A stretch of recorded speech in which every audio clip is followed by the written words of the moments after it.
عالسلامة، ان شاء الله مولدكم مبروك وينعاد عليكم يا ربي ان شاء الله بالصحة والفرحة. احنا في تونس اللي يقول مولد يقول عصيدة الزقوقو. مش نوريكم احسن روسيت نجمو تعملوها في عصيدة الزقوقو. ما شاء الله جات بنة تعمل 66 كيف. ونحب نقول لكم زيادة اللي 80% من نجاح عصيدة الزقوقو راهو من الزقوقو في حد ذاته، فهمت؟ لازمنا نختاروه جديد ماهوش مزخم ما فيهش ريحه والقلب متاعو مليان. وهذاك اللي عملته انا، خذيت كيلو زقوقو غسلته بالباهي فمين 3 ديجا وشفتوا كيفاش ملوطه قعد هذاك الحجر. ثالث فم ولا نضيف يهبل. استقطرته خليته يشيح ومن بعد نقيته كما تشوفوا. جيت شويه وبرا ومن بعد هزيته للرحيان كي العاده والسنه لا تقطعنا عاده. ومن بعد صبيت فيه إترة ونص ماء وحطيته في الفريجيدير بيته ليلة كاملة. ومن غدوة الصباح خرجته ومن بعد بديت نخرج فيه. انا عملت من الاول إترة ونص ماء وزدت خرجته بإترة ونص واحدة اخرى وزدت نص إترة، معناتها في الجملة استعملت 3 إتر ونص ماء. ولا خرجته المرة الاولى نزيد بشوية بشوية الماء حتى يفضل هذاك القشور كما تشوفوا هكا يبدا احرش في دينا. كي نلقاوه مازال معناتها فيه القلب نزيدو نصبوا له الماء ونعاودوا نخرجوه. حاصل نحاولوا ما نتعداوش 3 إتر ونص ماء. هذيك المره الثانيه عاود صفيته ولا قعدت نعصر فيه ونزيد الماء بشويه بشويه حتى يظل كان القشور حاصل ما عادش فيه روح سيء. القشره كحله تولي. وبما انه الصفايه اللي عندي اللي صفيت بها ما عنديش الغربال المالطي دونك صفيت بالصفايه هذيا.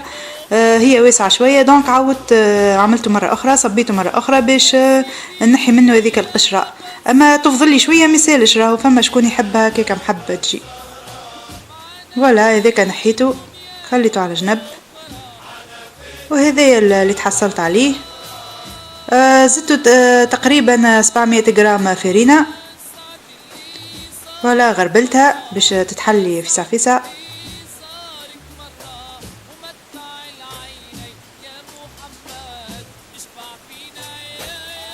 ولا هذاك اللي يتبقى من الباكو حصيله تقريبا 700 غرام. ومن بعد بالميكسر هذيا حركته خلطت الفرينه باش تحل الفرينه. نجمو نسيسرو احنا ونحلوه بيدينا ولا نغربلوه بالغربال حصيله باي طريقه نجموها. المهم الفرينه تتحل معنا. ومن بعد صبيته في الطنجره متاعي ورميتها على النار ونبدا نحرك عاد عمليه التحريك متاعي. من الاول النار تبدا قويه نحطوها على الاخر لين تبدا تفركس معنا كمان هكا وهي تبدا تدبل كيف من هكا واحنا نقصوا النار.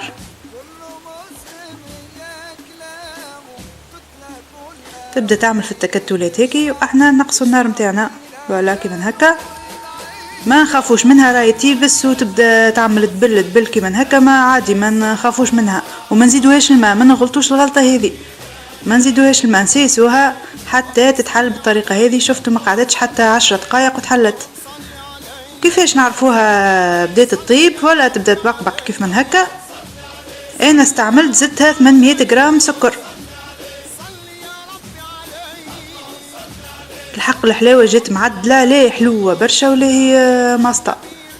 انا نتخيل على الكيلو 800 غرام وكل واحد راه نوع الزقوق نتاعو. ممكن فما زقوق يطلب اكثر وفما وحيد تحب اقل حلاوه تعمل اقل. فما شكون حتى يستعمل 500 غرام. انا بالنسبه لي 800 غرام جات قد نجم نصبو في كاس هكا قريب الطيب شويه نصبو في كاس باش نعرفوها بدات الطيب ولا. ولا نعملوا الخط هكاكا بالطريقه هذه. اذا ما رجعش الخط دونك عصيدتنا حضرت تشوفوها هكا جاريه اما هي من بعد تيبس ترجع تيبس. ولا صبيتها في الصحيفات متاعي وخليتها بردت شويه ومن بعد عملت الفلان عادي ما عملتش الفلان العربي عملت الفلان العادي. ومن بعد زينتها وان شاء الله تعجبكم الوصفه. انا بالنسبه لي هذه انجح روسيت جربوها وتفكروني. وان شاء الله مولدكم مبروك يا ربي.